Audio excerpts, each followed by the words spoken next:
है। मैं बहुत बार इन नेताओं से मिलता रहता हूं और कभी कभी मैं इनसे पूछता हूं कि आप जब कुर्सी पर नहीं होते हैं तब बड़ी बड़ी बातें करते हैं और कुर्सी पर बैठते ही आपकी हवा क्यों निकल जाती है? आप ये उल्टे काम करना क्यों शुरू करते हैं? तो अक्सर ये नेता आप मुझको क्या जवाब देते हैं? वो कहते, राजीव भाई आप तो जानते ही हैं कि पुरानी सरकारों ने बहुत सारे समझौते कर रखे हैं। 1994 की सरकार ने गेट करार का समझौता कर दिया। अब हमारी मजबूरी ये है कि हमें वही समझौता हिंदुस्तान में आगे बढ़ाना है। और मैं फिर उनको एक सवाल और पूछता हूं कि अच्छा, अगर यही बात है कि पुरानी सरकार ने एक समझौता किया जिसका नाम गेट करार का समझौता या डंकल प्रस्ताव या WTO का एग्रीमेंट, और हम मानते हैं कि वो गलत समझौता था और आप भी उसी गलत समझौते को आगे बढ़ा रहे हो, तो आप में और पुरानी सरकार में फर्क क्या?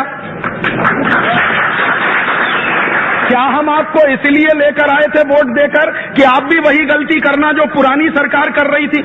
पुरानी सरकार ने अगर हिंदुस्तान को खड्डे में फेंका तो आप उसको खड्डे से निकाल के खाई में फेंकना चाहते हो? हम एक सरकार लाते हैं, वो गलतियां करती है, उसको हटाते हैं, दूसरी सरकार लाते हैं। अब दूसरी सरकार भी वही गलती करे जो पुरानी सरकार करती है, तो ये सरकार बदलने का नाटक क्यों करते हो? तुम सब मिलकर एक ही खानदान क्यों नहीं बना लेते? हिंदुस्तान के लोगों को क्यों बेवकूफ बनाते हो कि हम अलग खानदान के हैं, हम अलग खानदान के हैं, हमारा चुनाव चिन्ह हाथ का पंजा, हमारा चुनाव चिन्ह कमल का फूल, ये सब एक कर दो। जब पुरानी सरकार की नीतियों को ही तुम्हें चलाना है और नई सरकार कोई नई नीति बनाना ही नहीं चाहती, तो हम तो मानते हैं कि जनता के लिए तो ये सब खानदान एक ही है, इसमें कोई फर्क नहीं है। और अगर आपकी नीतियों में फर्क नहीं है तो जब आप वोट मांगने जाते हो तो क्यों बोलते हो फलानी पार्टी बेकार है, मेरी पार्टी बहुत अच्छी है? कहो कि हम सब पार्टी वाले एक ही थाली के चट्टे बट्टे हैं, जो वो करते हैं वो हम करने वाले हैं। अब आपकी हिम्मत हो तो वोट दीजिए, वरना मत दीजिए। और अगर इस ईमानदारी से वोट मांगोगे तो मैं गारंटी से कह सकता हूं कि अभी तक तो हिंदुस्तान की 50% जनता ही वोट देने जाती है, फिर शायद 5% जनता भी वोट देने नहीं जाएगी। लेकिन ये ऐसा नहीं करते। ये जब चुनाव लड़ते हैं तो बड़े बड़े वायदे करते हैं आपसे और बड़े बड़े सपने दिखाते हैं आपको और ऐसे ऐसे मुद्दे उठाते हैं जिनका मुझसे और आपसे कुछ लेना देना नहीं। पिछला चुनाव हुआ उसमें मुद्दा उठाया स्थिरता का, पिछला चुनाव हुआ उसमें मुद्दा उठाया गुड गवर्नेंस का। अब मेरे लिए गुड गवर्नेंस का मतलब क्या? मेरे लिए गुड गवर्नेंस का मतलब यह है कि पुरानी सरकार की हुई गलतियों को नई सरकार नहीं करेगी, वही मेरे लिए गुड गवर्नेंस है।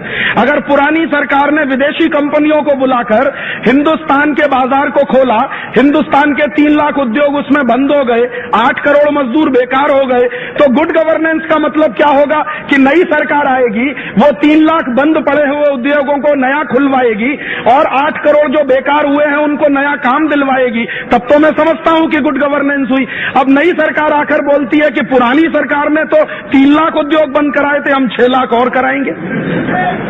तो यह गुड गवर्नेंस हुआ कि बैड गवर्नेंस हुआ?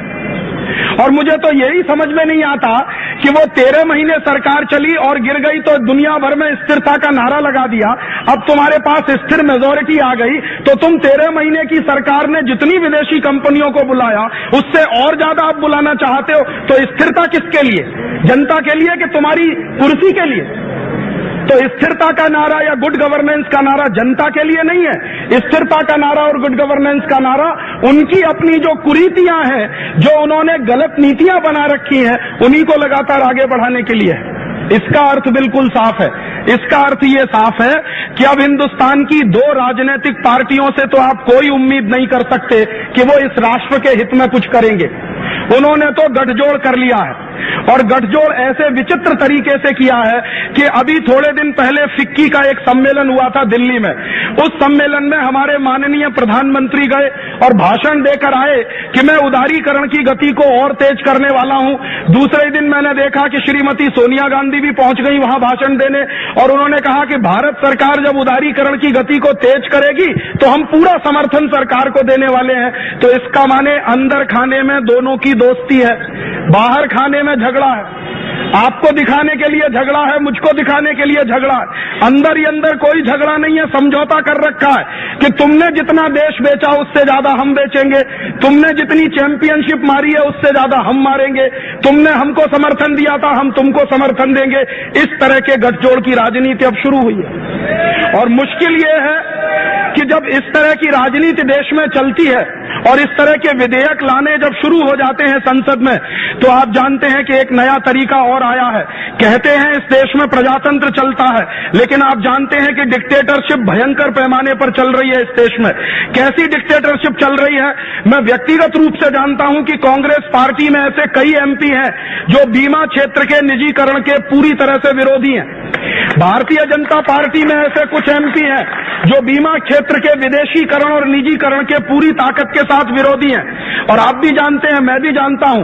लेकिन क्या होगा, मैं आपको आज बताता हूं कि जो लोग विरोधी हैं बीमा क्षेत्र में विदेशी कंपनियों को बुलाने के, उनको व्हिप जारी किया जाएगा।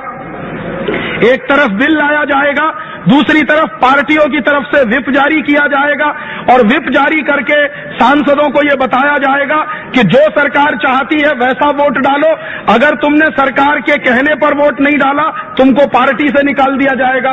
और आजकल के एमपीज इतने कमजोर हो गए हैं कि उनको पार्टी छोड़ना मंजूर नहीं है, भले ही देश खड्डे में चला जाए।